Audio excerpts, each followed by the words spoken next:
Hey, what's going on, guys? Welcome back to Brassmonke X. So we're working on Project Lich King once again, and today we're actually going to be all finished with our lower receiver. So today we are putting on our stock assembly, and we are going to be installing our rear takedown pin. Now, before we do any work, once again, rolling my disclaimer here.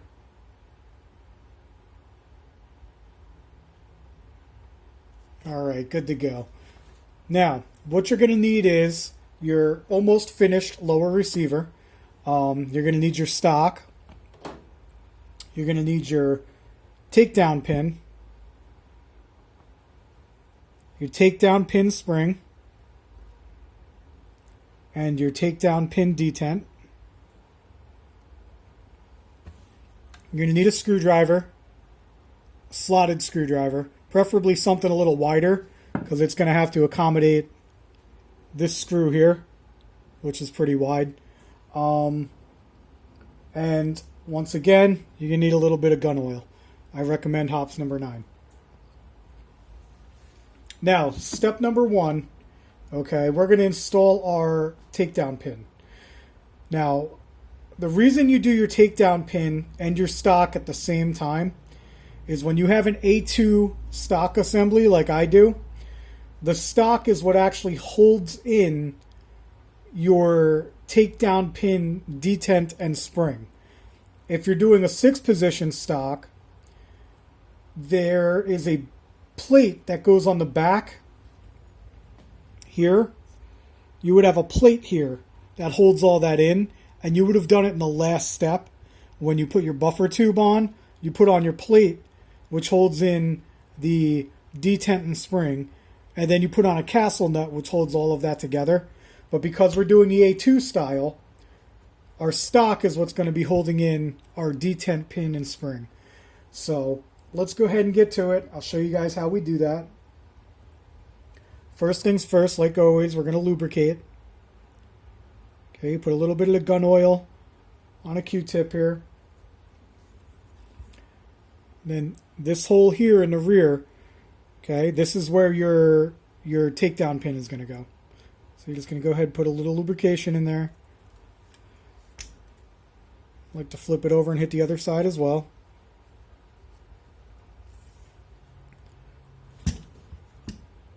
And I like to lubricate the pin itself.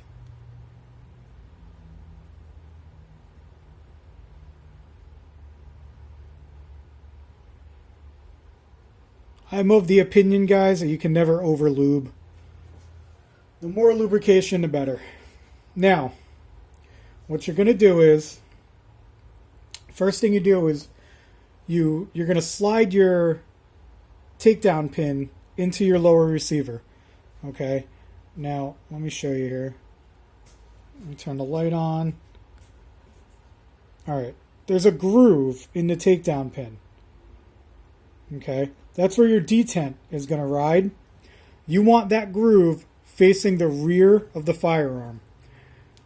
So you go ahead and install this, and that groove faces the back. Okay, just like that. All right, now while holding that in place, back here, you see this little hole in the back of your lower receiver. That's where you're going to drop in your detent and then your spring, and it's going to butt up against your takedown pin. Now the first thing you do is drop in your detent. Now your detent's got that little bullet shape on one end. Can't get really to focus here, guys. Yeah, that one end is tapered. You want the tapered end down. Okay, so you drop that tapered end in first, just like that. Slide it right down in that hole. Then you're going to come in with your spring, and you're going to drop your spring down in that hole. It should be sticking out some. Okay, it's going to look like that, sticking out about half an inch or so. Now, what's going to push that down is your stock. Your stock is going to depress that spring, which is what holds in your takedown pin. So we're going to go ahead we're going to get our stock, and we're just going to slide it on the back of the buffer tube here.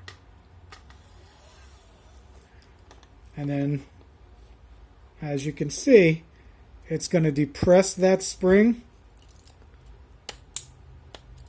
just like that. Okay, then we're going to hold that in place. Let me turn it up on end here. Just like this. Now in the back here, you can see the buffer tube is sticking through your stock. This hole here is where you're going to attach this plate. Now not all stocks, not all A2 style stocks come with a plate like this. All right, some of them, the whole assembly just slides on and there's a screw in the back that you just tighten up and you're good to go. This one, it came with this plate, so we got to put the plate on first and then go ahead and tighten that down.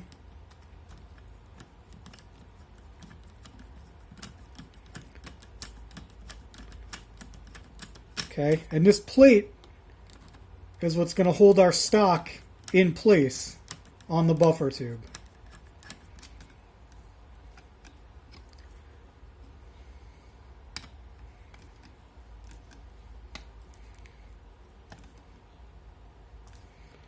Make sure that's nice and tight. You don't want that to come loose at all.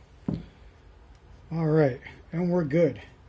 Now, with this particular stock, okay, it came with a nice thick rubber recoil pad back here. Okay, we're just going to stick that on in the back.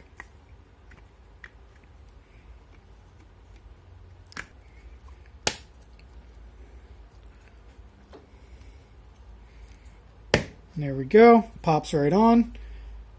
And it came with these two screws right here. And it also, they were nice enough to provide an Allen wrench. So we don't need any tools except for what was provided. Okay, there's two holes right here in the back. We just drop our screws in and tighten them down.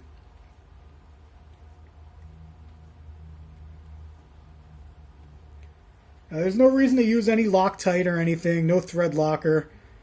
These aren't going to end up coming loose on you or anything. It should be fine. I mean, every now and again when you maintain your gun, you might want to just give them a little twist, tighten them up a little bit if they have come loose, but I don't see why they would.